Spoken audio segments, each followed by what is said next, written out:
Live from the YouTubes. It's me. We're back. What's going on, Flick fans? Welcome back to the channel and welcome to yet another live stream, a random last second live stream because I wanted to get some content out there today, man. We're working hard on some videos for later on this week, maybe an M. Night Shyamalan tier list in honor of Trap. No spoilers for Trap in this podcast, by the way. But today we're going to go back to the normal live stream setting. Last week we had a fun one talking Marvel, all things MCU, man. It was awesome.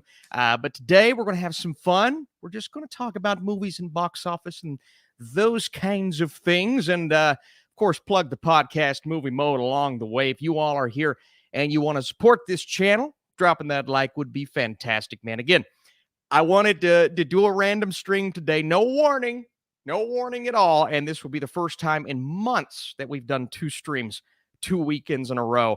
But to ask me any things are fun. And we got to go back to that. It's so much fun to see who all's joining me and consistently showing up to these live streams, which I appreciate. We've got Clay and James and Hayden and Jonah. What's going on, everybody? Jed Parker is here. Hey, Austin, how you doing today, man? I am doing great, Nicholas. Thanks for being here. The baby is asleep upstairs. I'm the only one home, but don't worry. I've got her on this little monitor right here. I can see everything, and if you hear a slight hiss in the background, I've got her monitor going. I can hear everything as well. Hopefully, you guys don't hear that unless she starts screaming, and if that's the case, I'm going to have to leave this live stream. But today, man, I want to talk about whatever you all want to talk about, whether that be box office or Marvel, M. Night Shyamalan, whatever that may be. Now, we're going to save ranking Shyamalan's movies for the video that I'm working on for tomorrow. That's an M. Night Shyamalan ranking of sorts. It could be a tier list. It could be a normal ranking. I'm going to save that for you all to find out. But we're working on that. We're also working on a couple of screeners and screenings that I have. No screening for Borderlands. So, and even if there was a screening for Borderlands, I probably wouldn't go because it would be 3 hours away. And frankly, that's not worth my time. And so the next big movie for me that I may go to a screening to, I guess it depends on where it is and when it is and whatever. But Alien Romulus is a movie that I'm really looking forward to. And we got a couple of good movies coming out in the next couple of weeks. And then we're going to wrap up the summer. We're going to do a summer movie countdown, summer movie tier list, which I'm super excited about. So that's kind of the plan, the very brief August plan. And of course, we're getting back into Oscar season. We're bringing back the early predictions, the way too early predictions. I'm going to be dropping my first 10 Best Picture predictions over the next couple of weeks. So I'm excited about all of these things, but I'm most excited to see who all's here joining me as well. We talked about the peeps at the beginning. We've got Josh. What's going on, Josh? Mateo saying, we are so back, baby. Let's go. We're back. Come on now. We got Warren John saying, Josh Hartnett for Best Actor in a Comedy Musical. I assume talking about Trap. And then Michael Cox. Hey, Austin, how are you? I'm great. Awesome. Been spending the weekend with my daughter. My wife's been out of town, but she's coming back today. So I'll be free from staying at home. Actually, we've had a great time, man. It's been fun getting a little daddy-daughter time, but she misses mom. I miss mom. We all miss mom. Everybody misses mom. Let's see, Damon says, don't worry, I'm here. Damon, thank you for being here. You are making this better, Damon. I appreciate it. Do you like Titanic, Austin? It's the only movie that makes me cry. Yeah, of course. I love Titanic. I do think in the grand scheme of things, maybe it's a little more overrated than some other James Cameron movies or some other all-time box office movies, but I really, really enjoy that film. It's definitely sad. It's heartbreaking. Are you watching any Olympics, Austin? Favorite sports films? Yeah. Every now and then I'm going to turn on the TV and I'm going to watch whether it be volleyball or Team USA basketball. I watched the both of the women's and men's swimmings. Is that what it's called? Swimmings. I saw the men win there. That was awesome. I saw the guy that competed in the shooting competition, didn't wear any eyewear or didn't. It was the most John Wick thing I've ever seen. So yeah, I've watched quite a bit of the Olympics. It's fun. I enjoy doing it every time it's on. Favorite sports movies? Well, Warrior, of course, is one of my all-time favorite sports movies. I was talking about Moneyball recently with my wife. That's a really, really good one. I mean, there are countless, man. I could go into the Rockies and the Creeds and the Hoosiers and the Coach Carters, and I could go on, man. That would be a fun countdown. Maybe our next big sports movie, I'll do a sports movie back, kind of ranking or background, if you will, tell you guys what my favorite ones are. Because sports movies, I don't care. I've got a soft spot. I really enjoyed Hustle.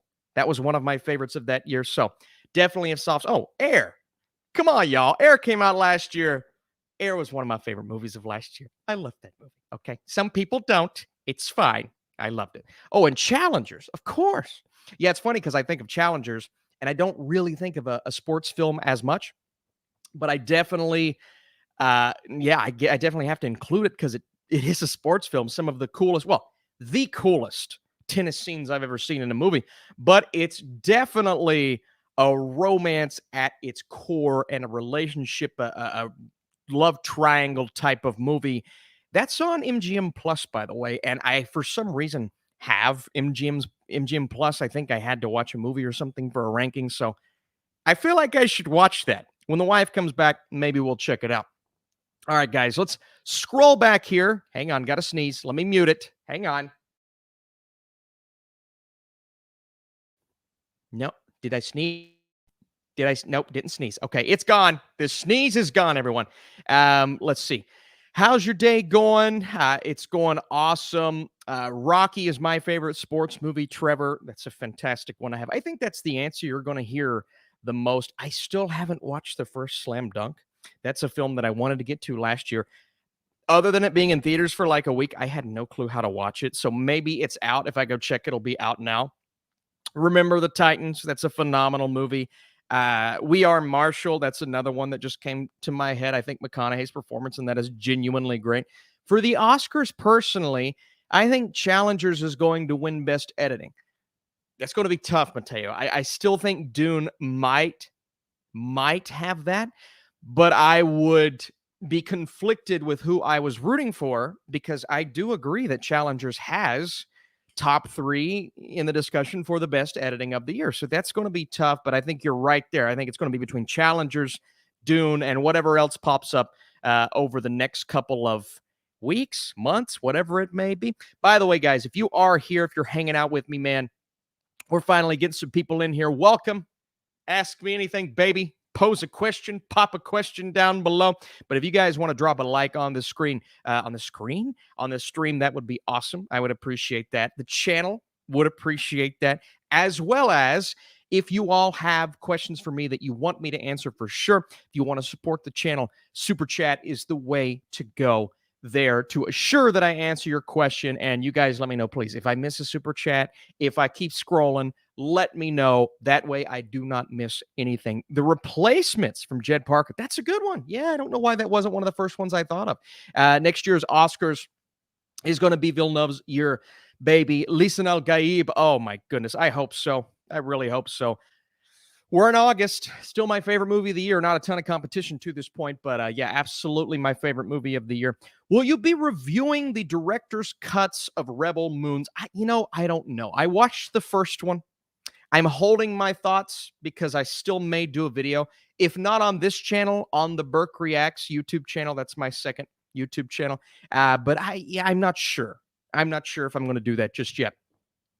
Have you considered that Trap exists in the same universe as Split, Unbreakable, and Glass? The Butcher has supernatural abilities, explaining how he's able to evade as well. Yeah, I don't know if it's explicitly given to us. And this is, you could say this is a spoiler, I guess, technically, but it doesn't really, because he technically doesn't have supernatural abilities. It's just an ongoing joke. How does he keep getting out of these situations? And I agree. It does feel ridiculous how he keeps getting out of these situations, but, and let's not dive too deep into this movie spoilers, guys, because I don't want to. But I will say, I'm not going to put anything over M. Night Shyamalan. If he wanted it to be in that universe and then in the next movie suddenly said, hey, this was in that universe the whole time, he would. I just don't think he's going to do that. So I'm going to say no, this movie isn't connected to anything, but who knows? Maybe it's the start of something new for M. Night Shyamalan. How are you? Do you have a favorite cologne you use? Great. Polo Red. I really like that one. I don't even know if they still make it. I've just had the bottle for 2 years. It's fantastic. But I only use it on special occasions, aka when I leave the house, because I'm always home with my daughter. But I love her, so it makes me happy. All right. Let's see. People that say the Lego movie effect caused movies like Trolls 1, 2, 3, the Emoji Movie, Ugly Dolls, Playmobil to exist. People went from loving the Lego movie to hating it. I don't hate the Lego movie. I think it's phenomenal. Now, have we gotten poor ripoffs of the Lego movie? Yeah. Yeah, Playmobil was terrible. Ugly Dolls was bad. The Emoji Movie was terrible. I'm not going to say Trolls 1, 2, and 3 are terrible. I just don't think they're very good. But I would also kind of separate that from the Lego movie because that, while it does feel kind of random and sporadic, it doesn't really feel like the Lego movie. The other ones feel like ripoffs of the Lego movie. The Lego movie is amazing. Whether it caused other studios to try that and fail or not, it's still amazing. I love it, and nothing will ever change my thoughts on that film. But the Lego movie is so good. It is so good. It's so freaking good. Dune Part 1 sweeping the 2022 Oscars, but not getting Best Director was a crazy time. Yeah, I completely agree. You know, in the grand scheme of things, looking back, I think we're all going to look back on Dune Part 1 and say, yeah, it was probably just as good, if not better, than most of the movies that were nominated that year. But it was kind of crazy, and you're right, that it didn't get the love and recognition across the board that I think the second one will get. Do you like this song, It's My Life by Bon Jovi? Oh, come on. One of the greatest. I have a special connection to John Bon Jovi. Actually, my mom was just a massive fan while I was growing up, so she would always play Bon Jovi songs left and right. Even when he went country and sang that song with Reba, we were still playing Bon Jovi. So It's My Life. Come on. It's now or never. I ain't going to live forever. I just want to live without a life. It's one of my favorite songs, man. I'm a big 80s buff. I love 80s music, 80s rock music especially. What are your thoughts on Robert Downey Jr. and Shyamalan adapting Paul Tremblay's horror movie book? I haven't heard anything about that, Jonah. So I'm not exactly sure what that book is, but I haven't heard anything about that. But RDJ and Shyamalan, if that is happening, I don't know. Can't confirm anything, but that sounds interesting. I would be up for that. I'm always up for a Shyamalan movie, even though half the time I like him, half the time I don't like him, but I'm always up for him. Doesn't really matter. If Denis Villeneuve is ripped off from Best Director again, then the Academy doesn't really like him. Yeah, if he doesn't get a Best Director nom this time, guys, I'm going to throw a fit. I'm going to have a full video essay on why the Academy is full of lunatics if he doesn't get a Best Director nom. It will be the most insane thing to ever happen at the Oscars. Now, I will bite my tongue if there are 10 movies that come out over the next 4 or 5 months that are better, but I don't think that's going to happen. And if that does happen, it'll be the greatest year in cinema history because I gave Dune Part 2 a 10. And so if it's not going to happen, he better get a Best Director nom. I'm going to be pissed if he doesn't. That's all I'm saying, Jed. You got me fired up, Jed. I appreciate it. Hey, Austin, just recently started a channel talking about entertainment. What is your single best piece of advice when it comes to starting a channel like that? Look, I mean, I have given so many various pieces of advice over the years. And, you know, it all really comes back to one thing. Do what you love and what you're passionate about. And as long as you believe people are responding to that, keep doing it, but also take feedback. If people don't like a certain thing, or if people are really excited about this one particular video that you had, capitalize on that. Keep doing it. Do something similar. Don't run it dry, but continue to do what makes you happy along with what people want to see from you, and have patience. All the views aren't going to come with the first video. All the views aren't going to come with the first 100 videos. It's going to take a little time, but this is an outlet. That's what I think is so beautiful about YouTube. It's an outlet for me. It's an outlet for you. So have some fun with it. Do what makes you happy. And if a video makes you happy, and if you are super passionate about what you're talking about, I think that's what you need to focus on. I genuinely believe that. Also, if you are looking for more of the algorithm type of advice, uh, pay attention to what's trending. Pay attention to what people are talking about. If someone's talking about a particular movie a lot more than others, then seek that one out, review that one, talk about that one. If something's in the zeitgeist, then make that kind of the focus on your next project. I think that's really important for a channel. So I wish you the best of luck. It's super fun. And speak of the devil, and we've got some super chats, guys. I want to definitely highlight those. But I want to tell you the same thing that you're telling me, Louise. I recently started a channel with my co-host Ryan. It was actually something that formed while we were sitting at a Chipotle, and it's called Movie Mode. And Movie Mode, ladies and gentlemen, has officially passed the threshold of watch hours to become a monetized YouTube channel. All we need, and the links are, I don't actually know if I put the link to the YouTube channel below. I have the podcast links below. All we need are around 200 more followers. So we're on the push to 1K, man. Once we get to 1K, we're going to start doing live streams over on Movie Mode. So if you guys like these live streams, we're going to be doing live streams. Our goal, here's our goal. We're going to try to start doing what John Campea does, and not John Campea's formula, just John Campea streams every single day talking about movie news. That's kind of what Ryan and I want to do. And we're not going to do it every day to start out, but we really want to start doing weekly, maybe bi-daily live streams. That's the goal. And it'll take us a bit to get there, but we want to start doing that along with our podcasts. So once we get to 1K, we're going to start doing that, man. Ryan and I have some lofty ambitions for this channel.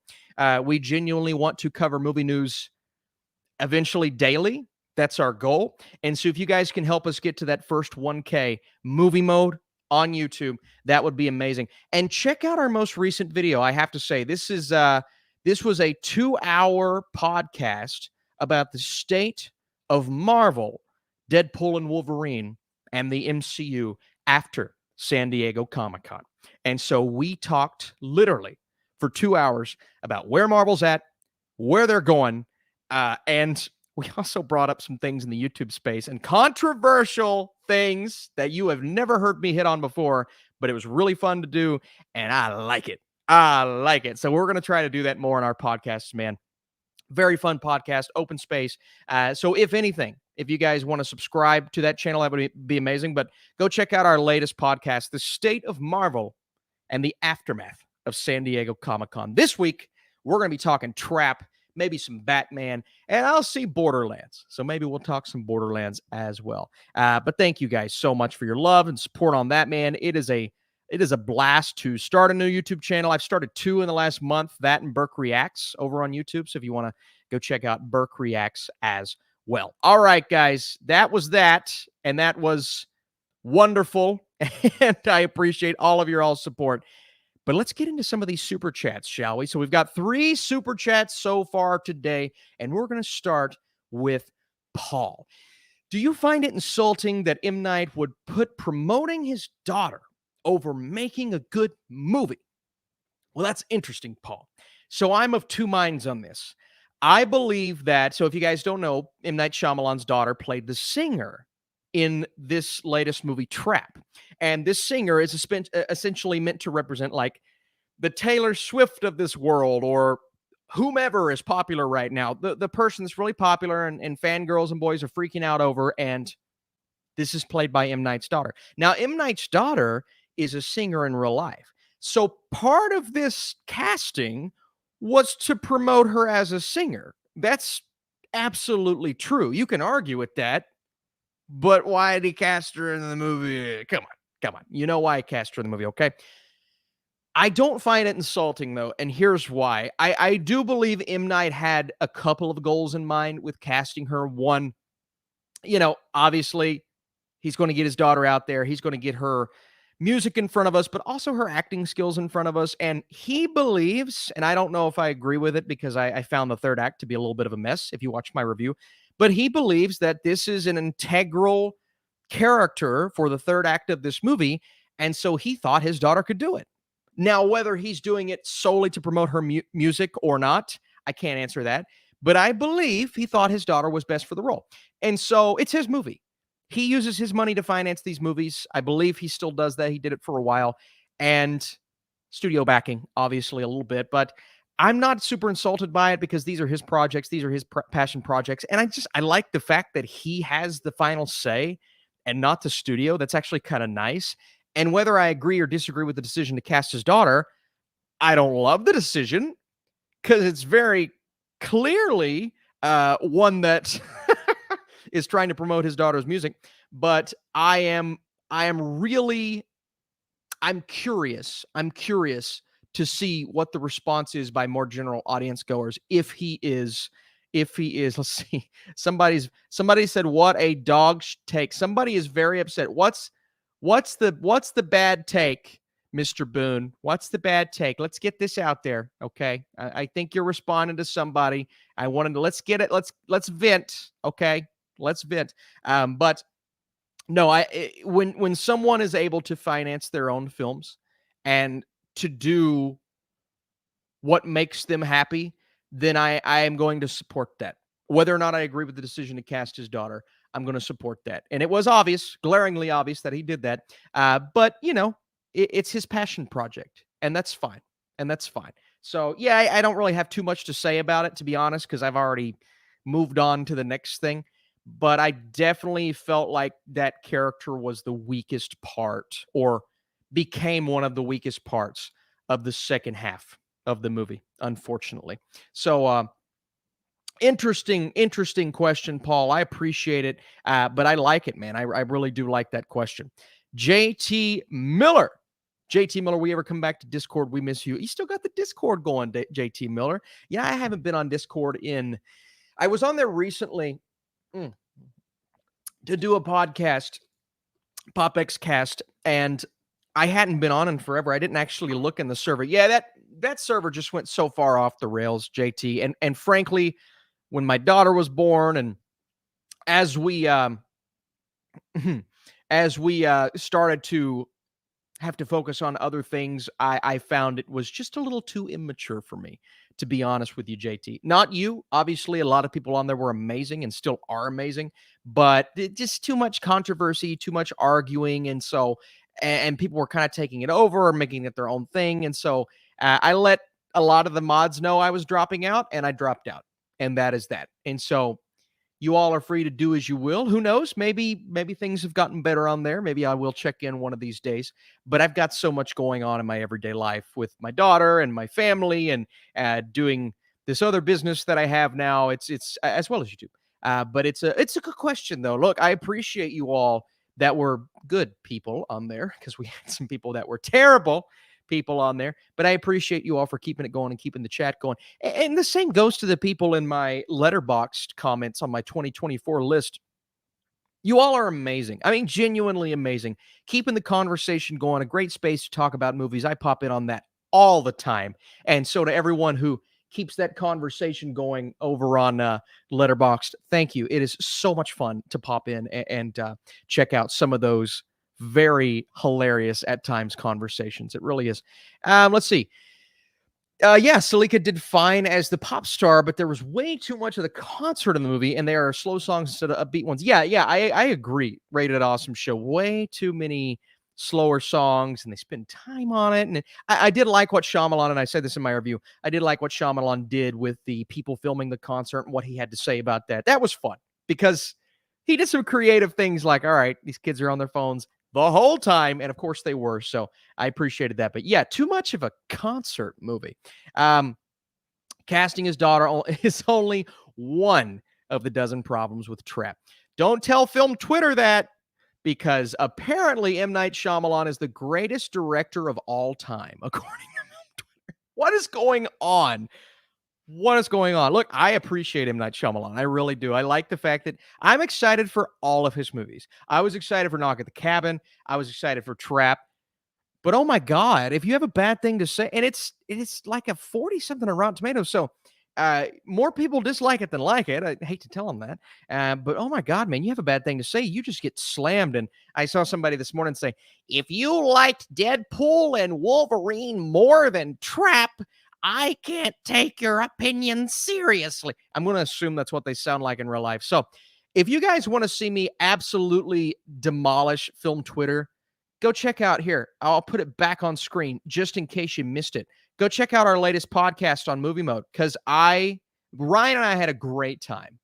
Absolutely destroying. Oh, it was great. I loved it. Yeah, Twitter's a joke. It's a joke. I love being on there because I love keeping up with people that I love and the news and things like that. But man, Twitter is becoming a joke. And people in the outside world, we can't take those people seriously. I'm sorry. So I'm going to stay on there though, and I'm going to make fun of them the whole time. It's great. Let's see here. Let's get to our next super chat here, guys, because we have, oh my goodness, Shelly Lee, you did not have to do that. My goodness, love your eyes, dude. I just saw long legs. What in the name of all that is pure and holy was that? What does Nicolas Cage say? Let me in now. Yeah, that's a wild movie, Shelly. I liked it as a crime thriller. I did not. I'm not on board with people saying, and I've said this 1,000 times, I'm not on board with people saying it's the scariest movie of the year. I'm not on board. I think that's crazy. It's creepy. It's unnerving. So maybe some can consider that scary again. I don't get scared. So maybe that's a me thing. Maybe that's a me problem. I'll acknowledge that. But because I don't, I was not. And so, yeah, it was strange. The first reactions to that movie were strange. But I will say, Shelly, I did enjoy it as a crime thriller. I liked the mystery of it all. I liked the 7 zodiac nature of it all. I really, really did. So, yeah, fascinating, Shelly. Very, very fascinating to see the response to that. And Shelly, I hope you at least got a kick out of it.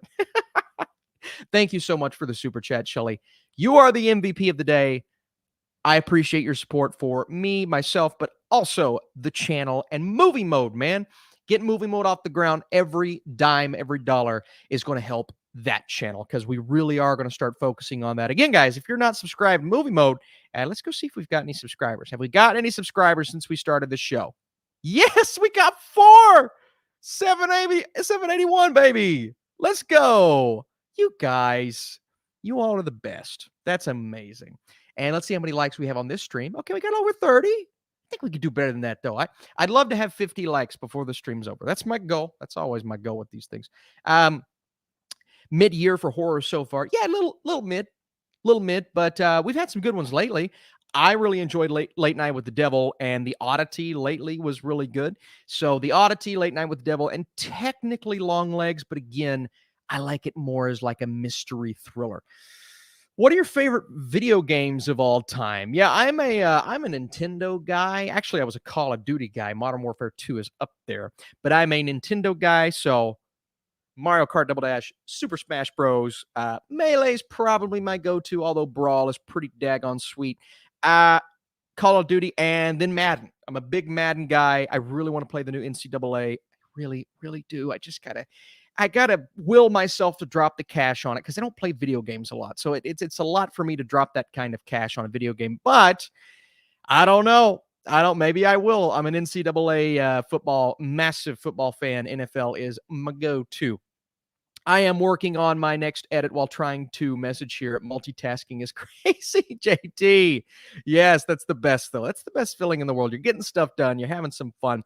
I've been starting reviews through Instagram stories, fresh out of the theater reaction, until I have the skill set for a channel. That's fun, though, Nicholas. Hey, I will tell you, Nicholas, that's how I started. I initially started with just pictures on Facebook. I would take a picture of myself outside of the theater and give my quick summary thought in a caption. So who knows? Maybe that's where you go as well. I think that's a really fun thing to do, Nicholas. Congratulations on that. Austin, are you ready for the Borderlands sweep? Yeah, I don't know if I'm ready for that. I don't think it's going to happen. Big play OA with the super chat number 4 on the day. Big play OA. Thank you so much for being here and your support. Favorite 3 characters who have appeared in the MCU. Oh man, so we're talking like just all-time favorite characters in the MCU. Well, the easy two are Iron Man and Captain America. That's the easy two. Let's get that out of the way. I'd like to throw in a wild card, though. Who could my wild card be? Who have I been? Man, so much. I really love what they've done with Bucky. I loved what they did with Black Panther. Gosh, I don't know who that third one would be because I could be simple and say Thor. Well, I guess I could say a villain, Thanos. Thanos would probably be number 3. It's between Thanos and Loki, to be honest with you. The redeeming arc that they had for Loki in Loki season 2, and I won't say what it was amazing. I loved it. And so, yeah, I'm going to say Iron Man, Captain America, Thanos are probably my top 3, but Loki is right there. Simple, easy answers, but I have to be honest and say it is kind of what the obvious thing is, to be honest with you. Let's scroll. I want to scroll down here and see what you guys are saying. Rocket, Star-Lord, and Loki, 3 great choices, 3 great characters. Rocket is definitely up there for sure. Loki is a top 3 character. Man, yeah. It's hard not to put Rocket Raccoon, at least make him an honorable mention. Do you think cinephiles mistake a director showing their vision style equals a good movie instead of creating a coherent story and writing a good script? Movies like Babylon and Speed Racer come to mind. You know, cinephiles, I feel like sometimes they make excuses for if they really like a director and a director makes strange decisions that sometimes just don't work, they're going to say, oh, well, that was the director's intentions. Whereas if they don't like a movie, they're going to say, oh, it's just a bad script. You see where I'm going with that? A lot of it is hypocritical. Now, look, I've done the same thing. I apply this, everything I'm saying I apply to myself because sometimes I make excuses. If I'm not completely understanding what I'm watching, sometimes I'll say, oh, that was the director's style. I even did it a little bit with Trap. I was like, yeah, that's kind of what M. Night's going for. But at the end of the day, Trap just could have been a terrible script. And whether that's what the director's going for or not, it doesn't mean it's good. You know what I mean? And so there has to be nuance with this type of thing. And oftentimes, especially when we go back to Twitter, I hate continuing to go back there, especially with Twitter, there isn't any nuance. It's just like, oh, I like this director. So that was their intention. Or I don't like this direction. Oh, it's a bad script. And I do that. But movies are almost all opinion based. It's all objective. It's and that's what it is. And so those arguments will happen until the end of time. No one is right. People will just have others that agree with them, but no one is right. Everyone claims to be right, yet no one is. That's the beautiful thing about it. That's the amazing thing about it is everyone thinks they're right, but no one is. Oddity. The First Omen, Long Legs are my favorite horror movies of the year so far. Worst are the violent nature. Yeah, those are all pretty bad. You know, honestly, guys, I could go to my Letterboxd list right now and go to the bottom of my list, and it's just a lot of horror movies. Strangers, like you said, Founders Day, Night Swim, Watchers, Madam Web, that's a horror movie. Yeah, just a lot of really, really, really bad horror movies. And so this year was rough. Other than Late Night with the Devil, I didn't really like anything until July. In July, we got Long Legs, we got Oddity, and we got Maxine. And so it's getting better, but it started on a terrible, terrible note. Let's see. We've got Cardinals are going all the way this year. I assume you're talking baseball. I'm out of the loop on the baseball thing, man. All I know is Paul Skeens is a beast. That's all I know. But if you're talking football, if you're talking Arizona Cardinals, I don't know if they're going all the way because they're not very good. So hopefully you're not talking Arizona Cardinals because they're not very good. Dr. Erskine, yeah, that's a good call. I miss those sympathetic character, mentor characters like Jensen. Yeah, Jensen was amazing. Dr. Erskine was amazing. 2 very integral characters to Iron Man and Captain America's backstory, to be honest. And we forget about those. Stanley Tucci was so good, man. Oh my God, he was so good in that movie. But they were both awesome. Genuinely were both awesome. Oh, wait, Toby Spider-Man counts now too. So Toby, yeah, Toby Spider-Man counts now too. So I wouldn't put Toby as a top MCU character because he was only in 1 movie. But if we're talking just overall characters that have been in the MCU, I mean, I am partial to Toby Spider-Man. So yeah, that would be in the conversation for sure. Thanos had the best introduction as a villain in Infinity War. He absolutely did. Although technically he was in the MCU before that in some post-credit scenes. Oh, and he was in Guardians. So, but as an introduction to that movie, amazing, of course. When are you seeing Alien Romulus? That's going to be a banger, Brandon. I am so freaking pumped for that movie. I'm so pumped. It depends on where it is. If my screening is 3 hours away, don't know if I'm going to go. If my screening is an hour and a half in Cincinnati, I may go. And I'm thinking it'll be that Monday or Tuesday. So you may see an early review for me, maybe not. Regardless, I'll have a review by Thursday, Friday. But it depends on where it is, because 3.5 hours there, 3.5 hours back. I have an old car, and so it takes a big, like Deadpool, Wolverine, massive, yes. Alien Romulus, I don't know. So we'll see. We'll see what happens. But definitely reviewing that. Haven't seen Oddity, but I heard great things. Yeah. Out of all the horror movies I've seen this year, guys, Oddity may just be the scariest. And it's not terrifying. It's not the most frightening thing I've ever seen, but it's fairly scary, to be honest with you. By the way, guys, if you are here right now, to everyone who has joined or joined recently, thank you so much for being here. Thanks for being awesome. If you guys want to like this stream, help out this channel, that would be amazing. If you guys want to go check out the Movie Mode podcast over on YouTube, Movie Mode, we're on a push to 1K. If we can get 1K, then hopefully we can start doing weekly, eventually daily live streams on Movie Mode and be what John Campea is, only better. No, I grew up loving John. I'm just that's really our goal, man. We want to start doing daily live streams and letting you all, making sure you all are on it. You know, we want you all to be on it for sure. On top of the news, on top of everything going on with the movie stuff, on top of the box office, and genuinely, I really want you all to just kind of be a part of Ryan and I's daily conversation. I think that's the coolest thing about Movie Mode, the Movie Mode podcast, is we have those daily conversations, whether you all are there or not. But we're going to have those conversations hopefully on a live stream from here on out. And so that's really exciting, along with our weekly shows as well. But Austin will be the new, but John, oh my gosh. No diss on Campea. No diss on Campea.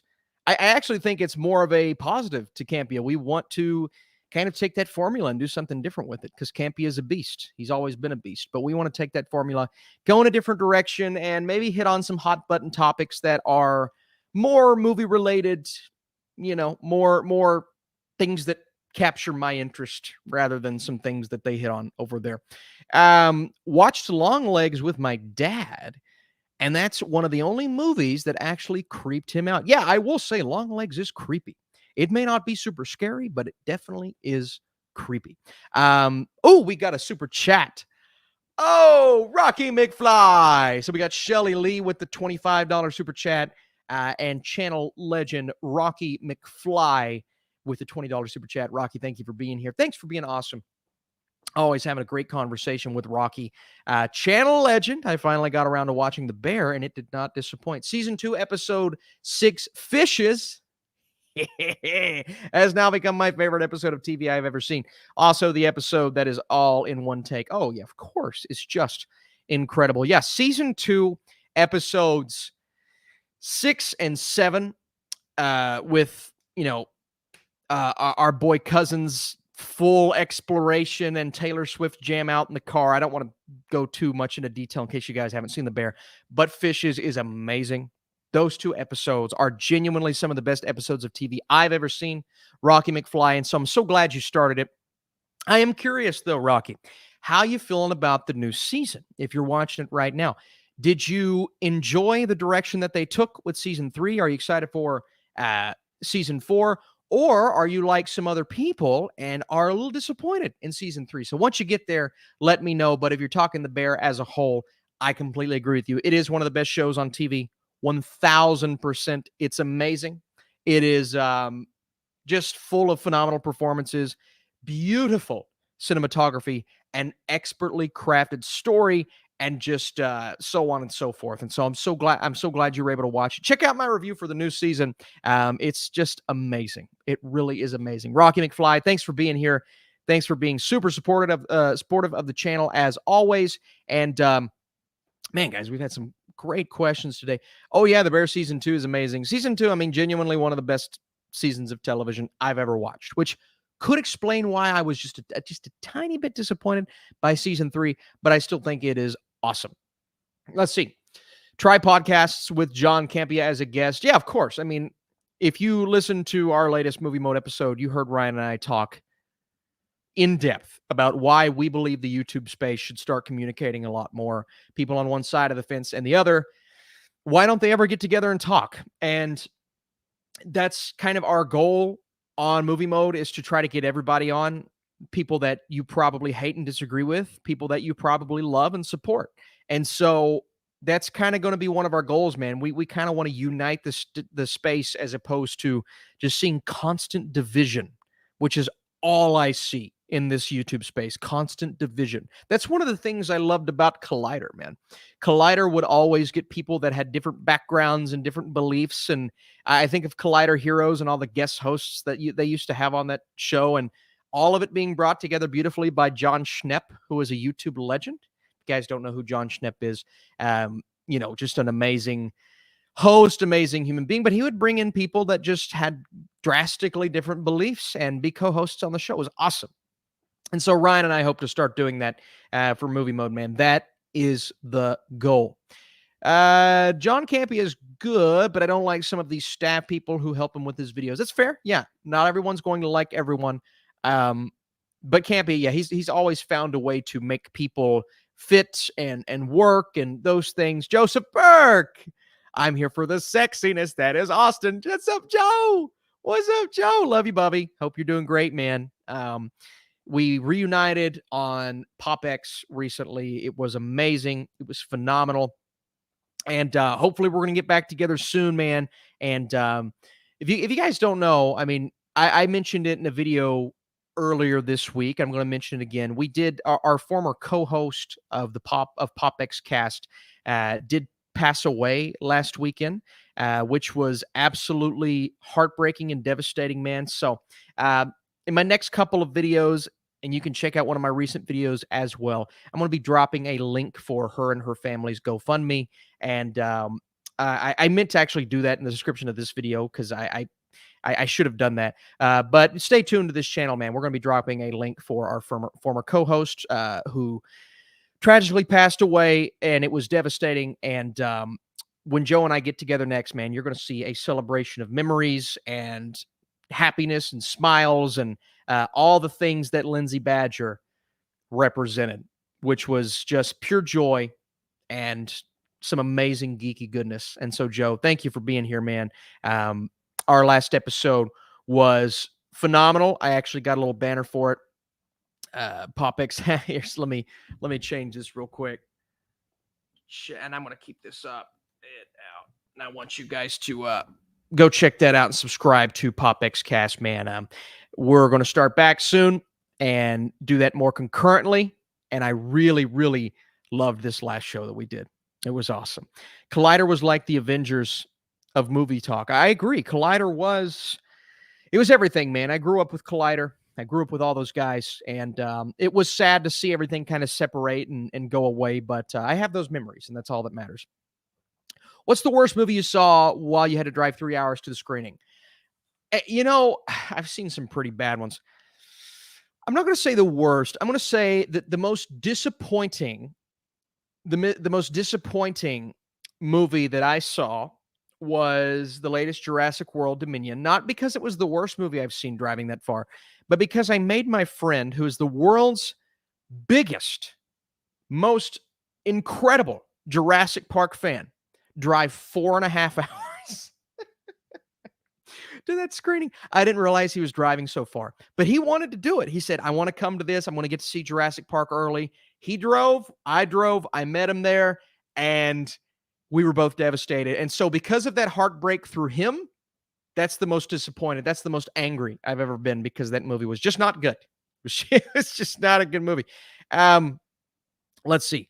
Do you game much when you have time? Not really. I want to. I want to play the new NCAA. So and I play Super Smash Bros with my brother and my friend Chris. That's what I do, but not really.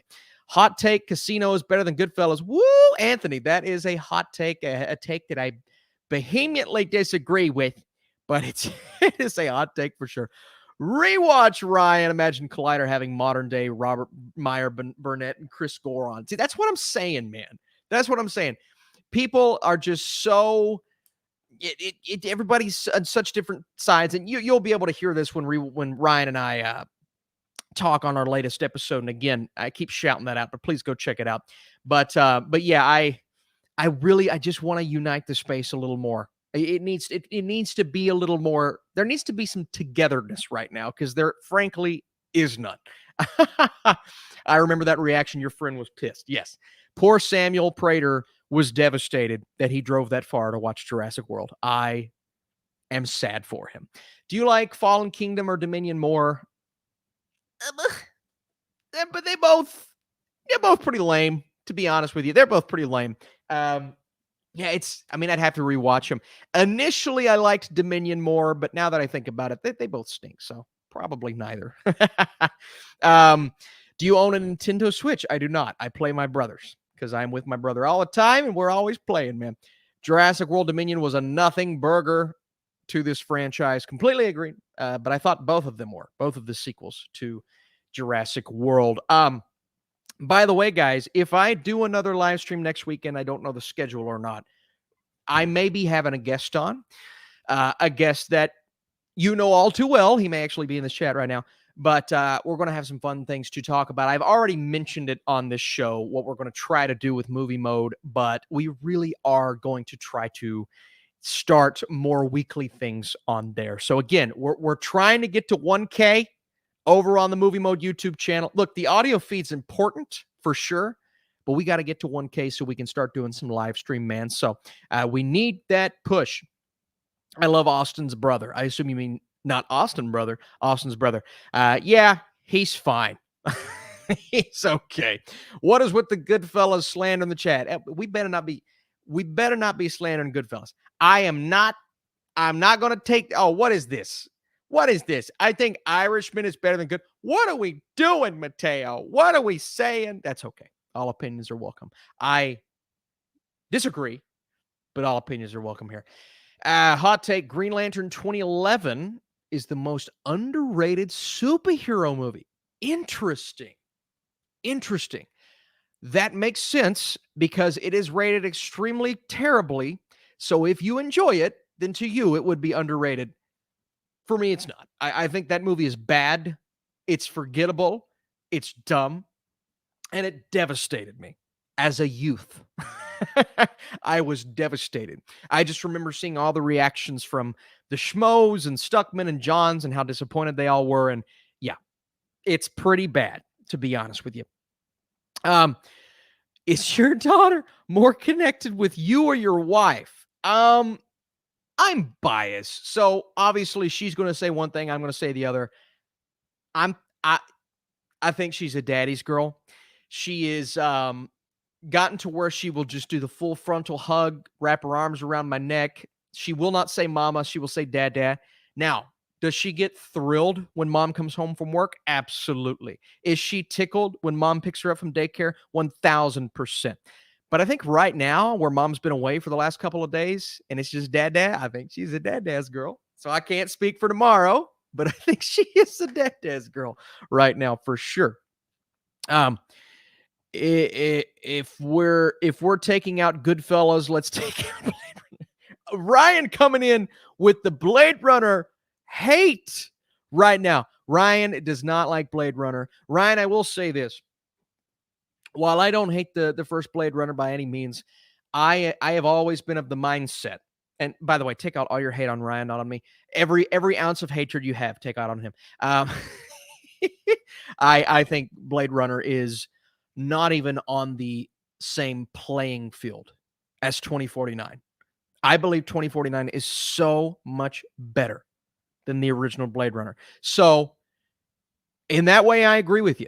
2049 is the far, here's my hot take, far superior movie than Blade Runner. So hopefully, yeah, that'll be fun to see the pushback on.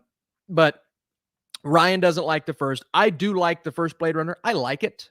I think it's a good movie, but I think it's a little overrated. People saying it's one of the greatest of all time. I think 2049 is just far better than the first Blade Runner, to be honest with you.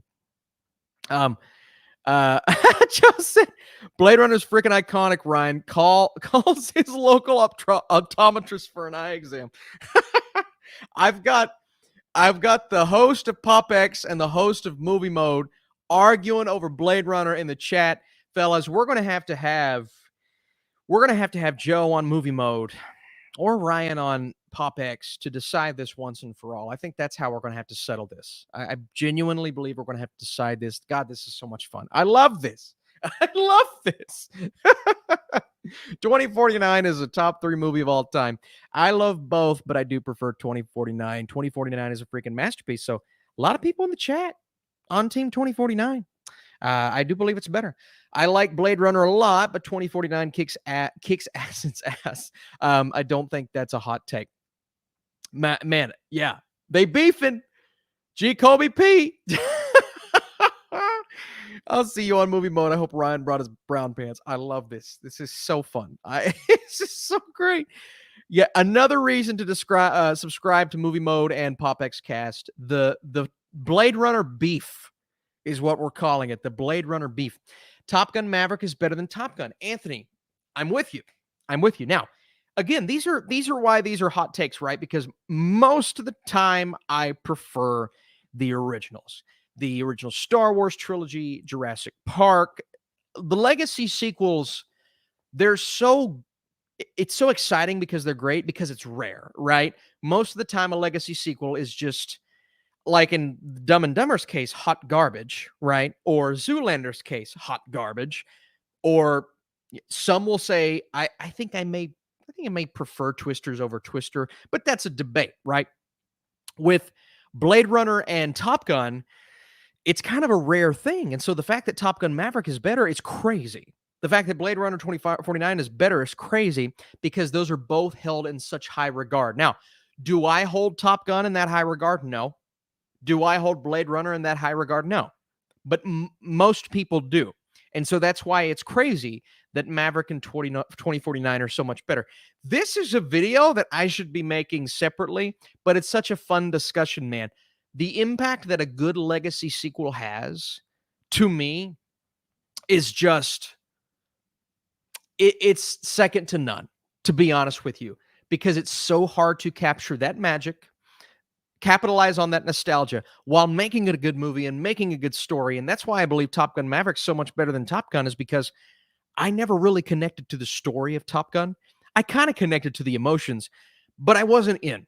And the tone, I wasn't fully in. It captures the time period beautifully, but I wasn't alive during that time period. And so it takes a lot of magic to grip me. When it comes to something like that, Top Gun just never had that flavor for me.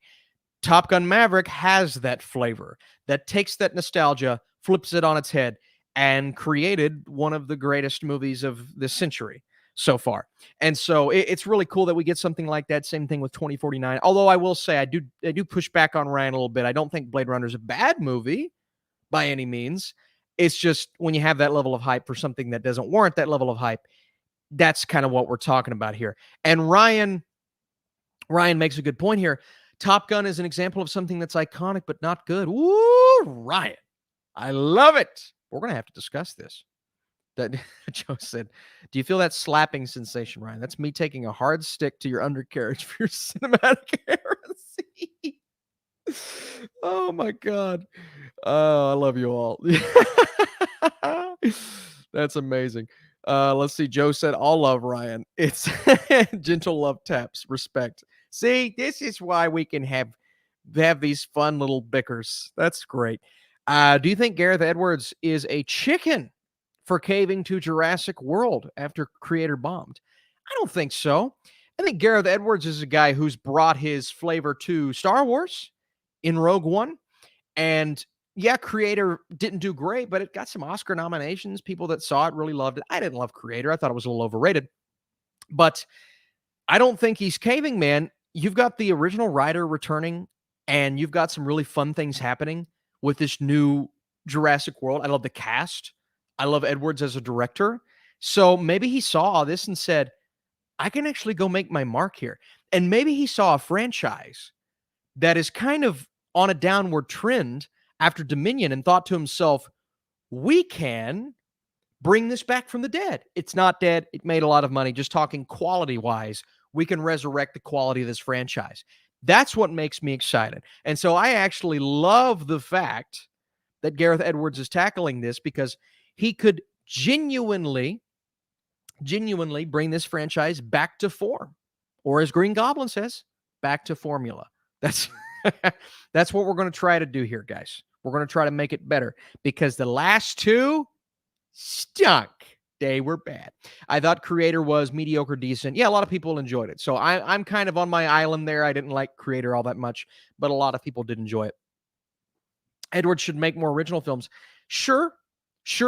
But to bring what he does to Jurassic Park is exciting to me. It's really exciting. And so I'm very on board. I'm very on board with this. Let's see. Austin Burke with the success of Deadpool and Wolverine.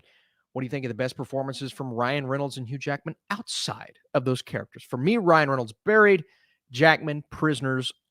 Honestly, G. Colby P. For Reynolds, I would say Buried. And for Jackman, I would say Prisoners. Now, I will throw two more in there for you. I believe Ryan Reynolds is awesome in, wait for it, The Proposal. I think The Proposal is a great rom-com. Genuinely great. And Reynolds was in a lot of rom-coms. But The Proposal, the joke that he makes in the movie, is far and away, I think, his best romantic comedy. Just super fun. Super fun. And then Hugh Jackman, it's hard not to say Prisoners. It's so hard. I love Prisoners with all my heart. I think it's one of the greatest movies ever made. It is high quality through and through, and Jackman's awesome. Although I will say what you will about The Greatest Showman, Jackman is actually giving a great performance in it. This dude can sing. He can sing. He can dance. He's so good in The Greatest Showman. And even if you don't like the movie, you can't really deny that he's given a great performance. Now, it was funny when that came out, because everybody was like, is this going to be the next La La Land? Is this the next Oscar movie? No, it's not that. But Jackman was really, really good. But Prisoners, is always, it's always disappointing to think that Jackman didn't get a nomination for that. Genuinely pissed me off. And it will forever piss me off. Prisoners is a top 3 movie of all time. I don't hate that take. I don't hate that take. W. Burke take. I know you're talking to Joseph. You're not talking to me. I don't have any W takes. Joe has W takes. Jackman should have been nominated for Prisoners, 100%. I liked him in Waiting as well. You know, Jackman's been in quite a few movies outside of Wolverine that I think have proven he is a great actor. I want to see him. Obviously, we thought The Sun was going to be that movie, but I want to see him in that type of role. I want to see him as Wolverine again for sure, but I need another Prisoners performance from Hugh Jackman. So okay. Obviously, Team Rainbow, thank you. The Prestige. Yes. Prisoners 1, Prestige 2, Greatest Showman 3 outside of Wolverine. Prestige is amazing. Just phenomenal in The Prestige. I would actually say that's one of Christian Bale's best performances, if you know what I mean, ever. I would put that in Christian Bale's top 5. I still think American Psycho is his best. I've always thought that was Christian Bale's best, but that's in his top 5, The Prestige. And while Jackman is just as good of an actor, we've seen it a lot more from Bale. And so Bale's resume is crazy. To say something is a top 3, top 5 performance is legit. And he was great. You know what, G. Colby P? I will say this. I thought Bad Education was kind of a forgettable movie, but he was really good. He was really good. Feels like for 3 years in a row, he was rumored to be like an Oscar nominee, and he wasn't for Bad Education. I think that was actually considered a TV movie. For Greatest Showman, for The Sun.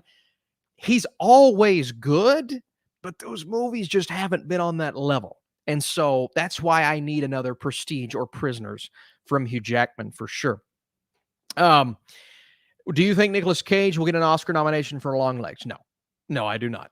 I think he did his job and he did it well, but I do not think he'll get an Oscar nomination for Long Legs. No.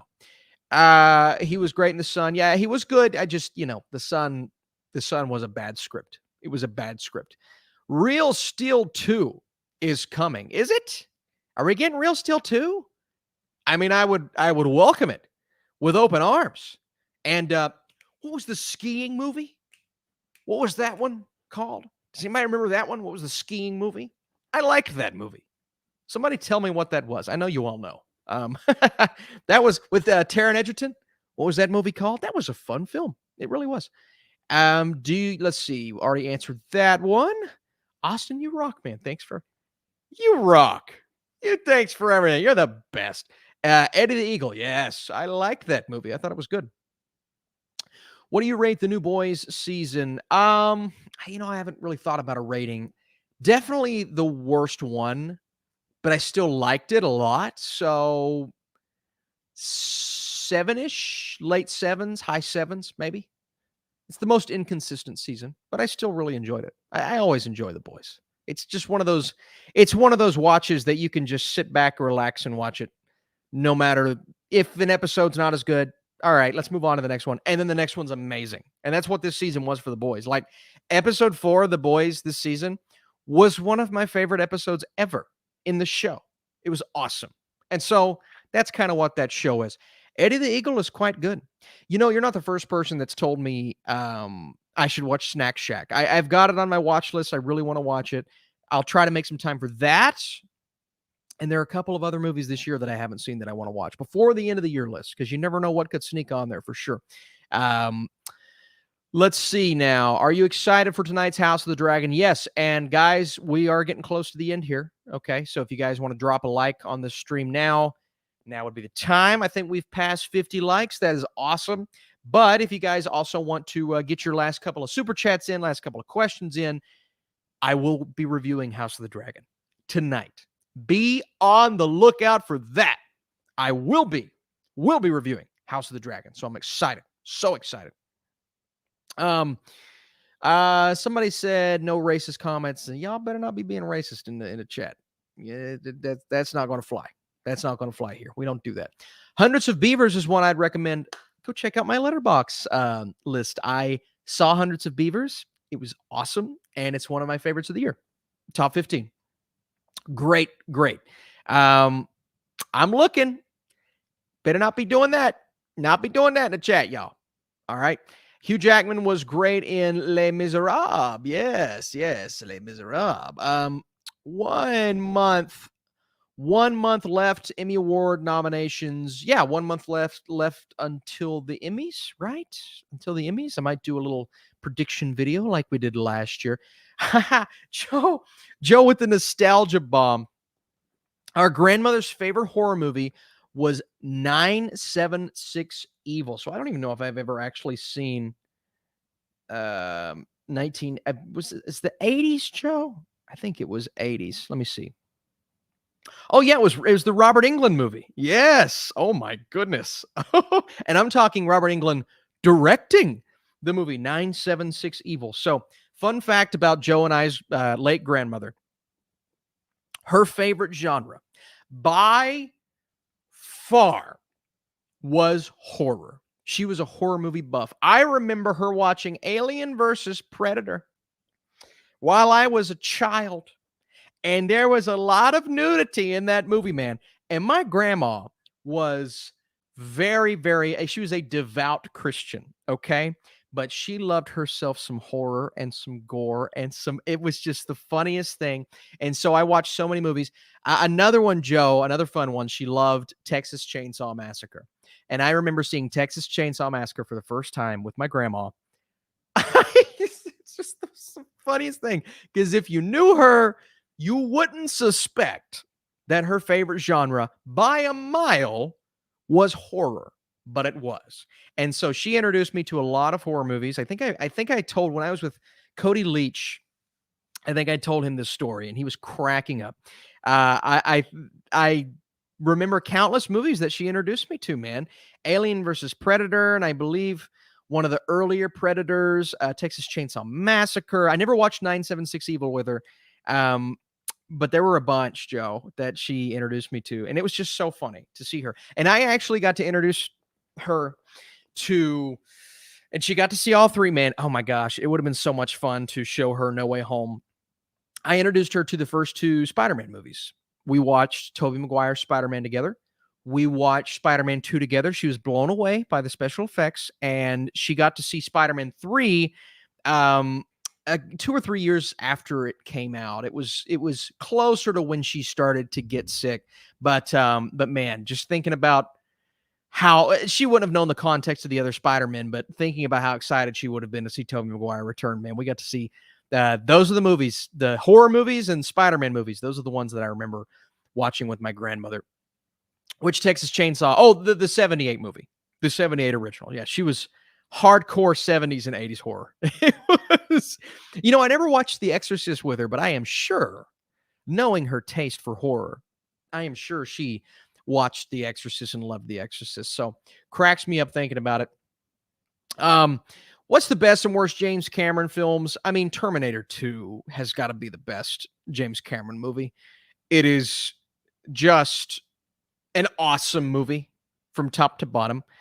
Obviously, you're going to say Titanic. A lot of people are going to say Titanic, but Terminator 2 is just freaking phenomenal, man. I love it so much. It's in my top 50 movies ever. True Lies is a very underrated movie that nobody talks about. Well, people talk about it, but this generation is one that I think should talk more about True Lies because it's such a fun film. His worst, gosh, man. Let's go look. I mean, I know he did. Let's see. James Cameron. Writer. Avatar. Director. Yeah, and it's crazy to me that he's just been doing Avatar movies lately, and he's not been able to flex his chops elsewhere. Yeah, I mean, it's hard to go against Terminator 2. Let's see. The Abyss director's cut is underrated. I haven't seen the director's cut of The Abyss, so maybe that's one. The Abyss is a very good movie, by the way.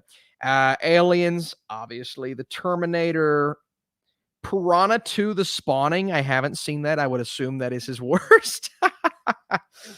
But the fact that it's so hard to come up with a worst for him is crazy. I mean, it's genuinely crazy because he's such a good director. So all the credit in the world to James Cameron. I hate that he's kind of stuck on Avatar, but I love this Avatar franchise. So I'm excited nonetheless. He's probably 70 years old. Yeah, I think he's in his 70s, right? He's got to be in his 70s. So, yeah, man, I really love Cameron as a talent, but everybody does. Nothing crazy there. I got to see Piranha 2, I guess. I got to see his worst movie. Hopefully we get at least one more non-Avatar epic from him. I completely agree. The director's cut adds a lot to The Abyss. It's great. Okay, this is the second. Are you the second person, or did you say the first time? I need to watch the director's cut because I really like The Abyss. I think it's good. So I would be curious to see how much it would go up. Avatar 1 didn't move me outside of how good the visuals were, but The Way of Water was fantastic. Completely agree. Avatar 1 is good, not great. Way of Water is great. That's what I think he was aiming for with his first Avatar movie. Let's see here, guys. I think we are. Don't forget the live action adaptation he involved. Live action adaptation. Not completely sure there. All right, guys. Any more questions? Let's go through who did super chats today and give them a little bit of love. By the way, guys, we got 70 people here, man. 70 people. Let's try to get 70 likes on this video. That's the goal. And I'm going to do one more shout out to the new Collider Movie Talk down the line. That's what I'm going to pitch it as. So lofty expectations there for sure. But let's get movie mode going, folks. Let's get movie mode going. I really want to, get that first 1,000 subscribers. Ryan and I mean, especially Ryan, man, he works so hard on these videos to get these videos out to you, to get these clips out to you. Ryan and I, we've got some cool plans in development. We've only been doing this for like less than 2 months, and we've already got 700 and something subscribers. So we're shooting to 1,000, and we've hit that live streaming threshold. So now we can start doing more of what we love and just bringing those conversations to you all. Start some live streaming in a couple of weeks. We're already up to 14 shows. We're going to work on show number 15 this week for you guys, talking about Trap. And we can talk about the Twitter controversy of Trap. And it's going to be great because I love doing that because it's therapeutic.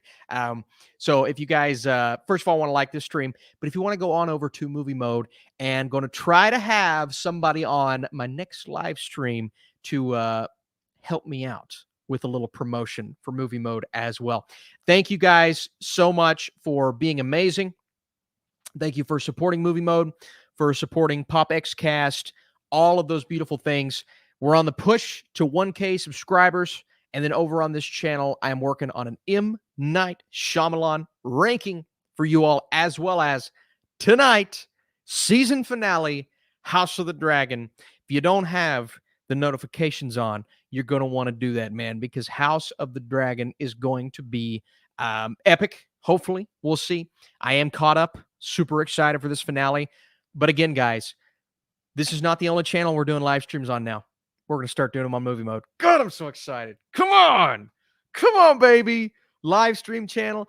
Maybe we can start doing them at the nighttime. We can do some night streams. We can cause some controversy, cause a ruckus. I'm so excited about that. Thank you all for your support, for being amazing. I'm going to go wake up my daughter and wait patiently for my wife to get home. I appreciate your all support. Let's check on the daughter. Oh, look at her. Oh, she's got her arms wrapped around her little monkey. Oh my God, she loves that little monkey. His name's Terry. We found him at Carter's.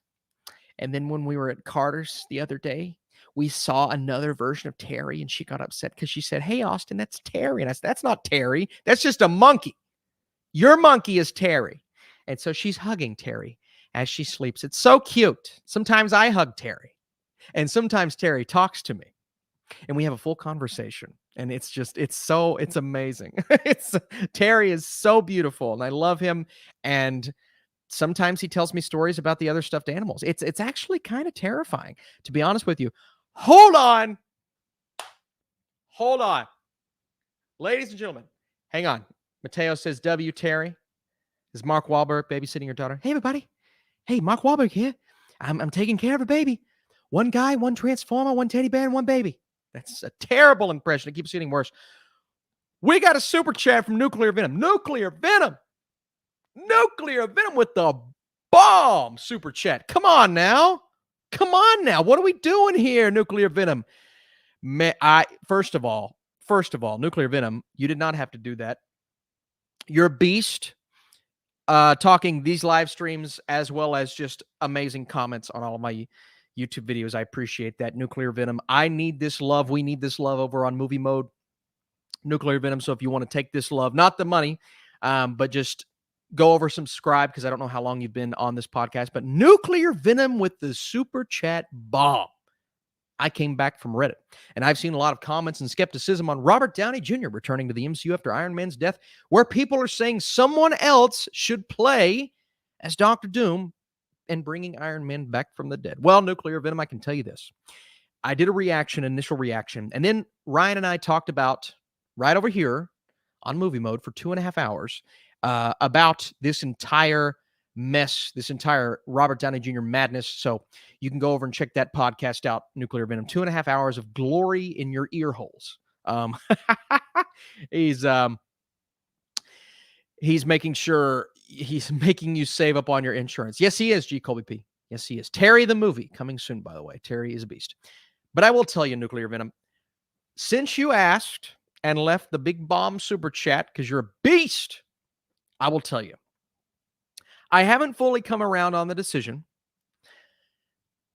but I'm starting to accept it and understand it.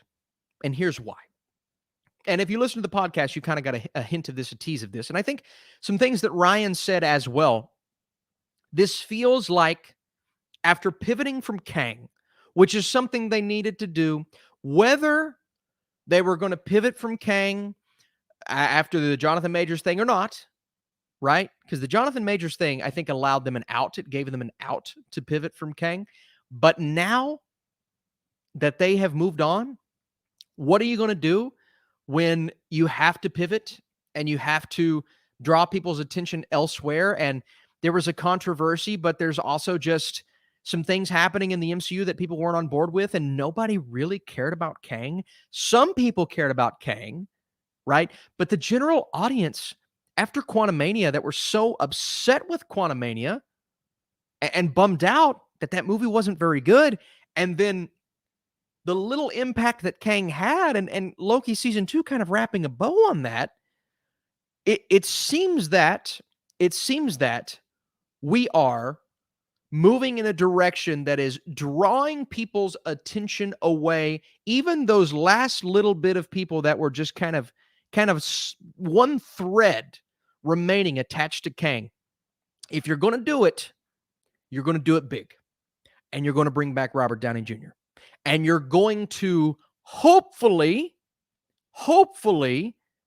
I don't know, do it justice and bring in some of these storylines from the comics that would make it work. And Joe and I talked about on PopXCast last week some interesting directions that they could go. Because in the Secret Wars storyline, Doctor Doom does some very interesting things. Doctor Doom is good, Doctor Doom is bad, Doctor Doom is good again, and Doctor Doom is bad again. He's a morally flexible character in general, but now that he's being played by Robert Downey Jr., and this is probably going to be some form of a Tony Stark Doom variant, we don't know. We know he's playing Victor Von Doom. Did he start out as Tony Stark? We don't know. But because of that moral confliction in there, you could add some really interesting things from the comics into this movie, and it set up an awesome, amazing, spectacular Secret Wars that I believe is going to be split into 2 parts. I think we get Avengers Doomsday, we get Secret Wars Part 1, and we get Secret Wars Part 2. I don't know how they wrap all this up in 2 movies. I don't know. Because Infinity War and Endgame, it felt like it was appropriate for 2 movies. You tell Thanos a story from his perspective, in Endgame, you wrap up that storyline. This feels like it warrants 3 films because you've got Doomsday and the Rise of Doom. This version, we have to make it work for the fans. We have to explain it. We have to say, why did we get Robert Downey Jr.? Which, again, is a desperate decision, but maybe they have a goal in mind. And that's how I'm choosing to operate right now. Hopefully, they've got a good story.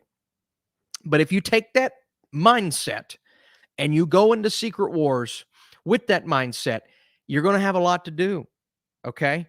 You're going to have a lot to do in Doomsday and a lot to do in Secret Wars. That's why I think it's going to be divided into 2 movies. And then the moments that I think we're going to get from this with Tom Holland's Spider-Man and the original Avengers seeing Doctor Doom for the first time without his mask, seeing that is the Tony Stark that we know and love. And Ryan brought up a great theory on our last show saying, well, what if they go to another dimension and they think they're getting a variant of Tony Stark? Turns out they're getting Victor Von Doom. Like, there are so many ways they could go with this. So it does open up a world of possibilities. Is it desperate? Yeah, I still think it is. And would I like to see someone else play Doom, Nuclear Venom, to your point? I absolutely would. Cillian Murphy, all those rumored fan castings, whatever. But you could do some cool things with this. And now that they've cast him, great. I still think there could be another variant of Doom with a different actor down the road, right? Will we ever get there? I don't know. Will Secret Wars be the end of the MCU as we know it? Because I've always thought too, guys, when Secret Wars is over, this is the time to do a soft reset. It's the time to do a soft reboot. You start on a different world, maybe the Fantastic Four world, right? Because I feel like they're going to be the only ones, and maybe some of the X-Men, maybe Deadpool, to transfer over into this new universe. And maybe they find a way to do Daredevil as well, right? But a soft reboot of all the things that they've tried to do lately, go in a different direction, and make the next phase the mutant phase. Make the next phase the X-Men phase. So you have Fantastic Four, X-Men, some of the grounded heroes, and you make the next phase less space, more grounded. Less multiverse, no multiverse, do away with the multiverse after Secret Wars, and you ground it in reality. Because the X-Men, while they do go to space and do all those things, you can ground them in reality in a beautiful way and make that the new MCU, if you will. And maybe Deadpool will be the only one that transfers, and X-23, right? Man, there's so many things they could do. And so this opens up a lot of possibilities. It could be an absolute disaster, okay? Disaster. But, and GWP said, make it 3 hours. Yeah, you're going to have to. I mean, you're going to have to make it 3 hours. But Secret Wars is a massive comic. Massive. Huge. Gigantic. What do you do? What do you do with it? Do you make it one movie? Do you make it two movies? Is Doomsday the beginning of Secret Wars and Secret Wars the end? Or will it be 3 movies? I think we could. I think Kevin Feige's got some surprises in store. Why didn't they bring the X-Men in Phase 4? Well, they kind of did with Deadpool and Wolverine, right? Sort of. But I genuinely think they're just holding on. I mean, why not be patient with the X-Men? Why not be patient? Let us get away, have some time, get away from all the Fox stuff. And then when we're past Secret Wars, maybe that could be the introduction of the X-Men. When we're past Secret Wars, we move into an MCU that is ruled by X-Men and Fantastic Four. And that, guys, kind of feels like your classic Marvel Comics, where it all started. Grounded X-Men, grounded Fantastic Four. I'm excited for this. I'm excited. So, yeah, I started out really on the other end of the fence. Now I'm just trying to be more optimistic because, hey, whether we like it or not, this is happening. So let's be optimistic as a fan base. And we'll talk about this more on Movie Mode for sure. Ryan and I had a very lengthy discussion on the last episode, but I'm super excited for the possibilities. I'll say that, even though it is, again, a desperate decision to bring Tony Stark back. So, oh my goodness, that's what we get, Nuclear Venom, with the beast of the super chat. Thanks again, and to everybody who left super chats today. We've got Paul, JT Miller, Shelly Lee was now a channel legend. Shelly Lee. Let's see. Big Play 08. Yup. Big Play 08. Rocky McFly. And Nuclear Venom. Thank you guys so much for being awesome, for being amazing. And I got to go get my daughter up. Her nap is over. She's rolling around. Terry, she has now thrown Terry. Terry has been thrown. Update on my daughter's best friend, Terry. He has been thrown. So thank you, Nuclear Venom, for the super chat. We're going to have to pay for his injuries. Hopefully he has insurance, and hopefully he doesn't sue my daughter, all right? Because Terry has been tossed to the side. The poor guy. We're going to go get him. All right, thank you guys for being awesome. I'm going to go get my daughter up. My wife is on a plane back to us. I'm excited. The family's reunited, and really, get your ass up here, Dad. Come on, Dad. Waking up, man. Have you been watching the Olympics? I sure have. All right. Thank you, guys. You're awesome. Appreciate it. Tonight, House of the Dragon. Turn those notifications on, and we'll talk about that on Movie Mode as well. All right. See you guys soon. Let's go get Terry. Oh, my God, Terry. Poor guy.